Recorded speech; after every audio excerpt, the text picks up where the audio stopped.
జీవితం అంటే ఉరుకులు పరుగులు. మా పెద్దమ్మని తీసుకురావడం కోసం ఆఫీసులో 4 గంటలకు పర్మిషన్ పెట్టి వచ్చి మరీ బయలుదేరా. మధ్యలో ఆకలిస్తే మామిడి పళ్ళు తింటూ కూర్చున్నా. బ్యాడ్ లక్ ఏంటంటే నా ఛార్జింగ్ కేబుల్ డ్యామేజ్ అయిపోయింది. ఇంకేం చేస్తా, మావిడి పెట్టిన పులిహోర తినేసి పడుకున్నా. 5 గంటలకు తుని చేరుకోవాల్సిన బస్సు 3 గంటలకే చేరుకుంది. 2 గంటలు నిద్రపోయింది. ఇంకా ఆ టైంలో నర్సీపట్నం వెళ్ళడానికి వెహికల్స్ ఏమీ లేవు. ఇంతలో నా లక్కీగా పాల వేన వస్తే ఎక్కేసి బయలుదేరిపోయా. సరేలే ఎలాగో వేగం వెళ్తున్నాం కదా, ఎల్లగానే మా పెద్దమ్మని తీసుకుని హైదరాబాద్ బయలుదేరిస్తే నైట్ ఇంటికి చేరుకోవచ్చు అనుకున్నా. చిన్న వాళ్ళ ఇంటికి వెళ్ళేసరికి 4:30 అయింది. అందరూ పడుకున్నారు కదా అని నేను పడుకున్నా. లెగిసేసరికి 10 అయింది. చేసేదేముంది, సాయంత్రం బయలుదేరదామని అలా రెడీ అయ్యి అభిల్ సెంటర్ వరకు అలాగే వెళ్ళొద్దామని బయలుదేరా. ఎండ అయితే మామూలుగా లేదు. కాంప్లెక్స్ వరకు వెళ్ళి రిటర్న్ అయిపోయా. మళ్ళా 1 అవర్ లో క్లైమేట్ అంతా చేంజ్ అయిపోయి గాలులతో కూడిన వర్షం పడింది. ఇంకా సాయంత్రం 5 గంటలప్పుడు మా పెద్దమ్మని తీసుకుని తుని బయలుదేరా. ప్రతి 2-3 నెలలకి నాకు ఇది ఒక రొటీన్ జర్నీ. మాక్సిమం సెలవు పెట్టకుండా శుక్రవారం సాయంత్రం బయలుదేరతా,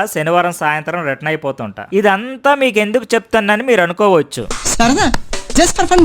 థ్యాంక్స్ ఫర్ వాచింగ్. బాయ్.